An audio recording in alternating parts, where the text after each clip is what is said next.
ခင်မီတိုးတက်မှုတွေနဲ့ရှေးခေတ်ယဉ်ကျေးမှုငွေနှစ်တွေအံ့အားသင့်စရာကောင်းလောက်အောင်ရောနှောတည်ရှိနေတဲ့ဂျပန်နိုင်ငံဟာကမ္ဘာလှည့်ခရီးသည်တွေရဲ့အိမ်မက်ကမ္ဘာလေးတစ်ခုဖြစ်ပါတယ်။မြို့ပြရဲ့စူညံစီကားမှုကနေစလို့ငြိမ်သက်အေးချမ်းတဲ့တဘာဝအလှတရားတွေအထိခြေချလိုက်တာနဲ့တင်အံ့ဩစရာတွေနဲ့ပြည့်နေပါတော့တယ်။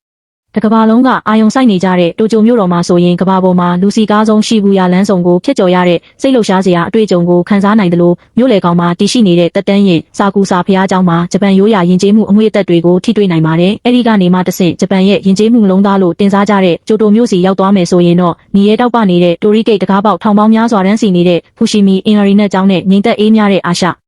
အာယာမာဝါတောကြီးထဲမှာအချိန်ကုန်ဆုံးရတာဟာစိတ်နှလုံးကိုအထူးပင်ငြိမ်းချမ်းစေပါတယ်။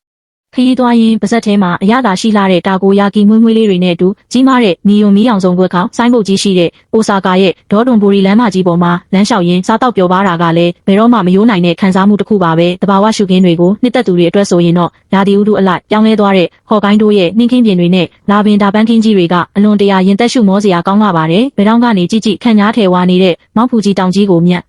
စစ်တစုံကြည့်ရင်ရေပူစမ်းဝမ်ဆန်စိန်ရတဲ့အရသာကတော့ဘဝမှာတစ်ချိန်တော့မဖြစ်မနေကြုံဘူးတဲ့